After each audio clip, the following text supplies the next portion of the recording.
Now, Monet's lily pond littered with shopping trolleys, a dead museum guard and a whole load of rats. It doesn't sound very appealing, and it's certainly not for the squeamish.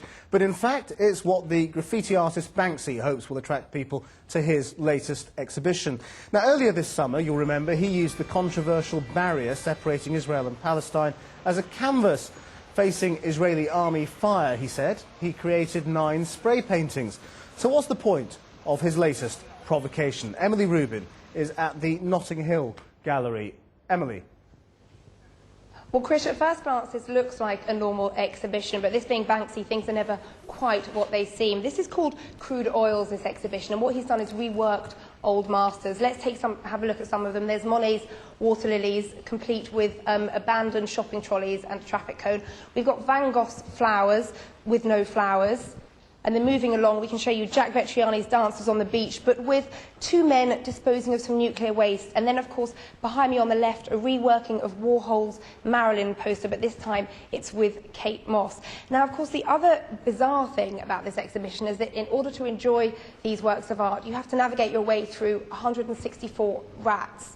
They are surrounding us as we speak. Unfortunately, they are nocturnal creatures, so most of them are sleeping, but you'll forgive me if I might be tripping over some as we're doing this. I've been assured that they are 100% safe, so it is safe for the public to walk around, but they are making me feel a bit uncomfortable. And with me is Steve Lazaridis, who represents Banksy. Now, of course, he doesn't give interviews. He keeps anonymous. But Steve, tell me, is this just a sort of cheap publicity stunt getting these rats here? What does Banksy say about it? Well, Banksy's statement on the rats is as follows.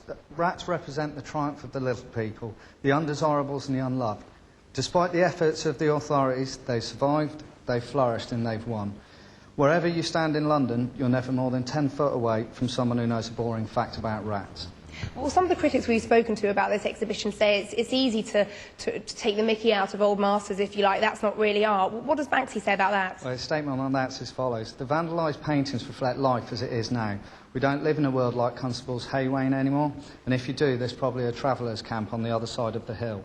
The real damage to our environment is not done by graffiti writers and drunken teenagers, but by big business and lazy architects, exactly the people who put gold-framed pictures of landscapes on their walls and try and tell the rest of us how to behave. Well, as we speak, we're being nibbled by rats at our feet. But Steve, just tell me, people say, some critics we've spoken to have said that it's all very well doing graffiti on bridges, but really, is it worth being in an art gallery? Yeah, I think so. I think he's brought the ethic of what he does on the street into a gallery and used a different medium rather than the walls and a spray can.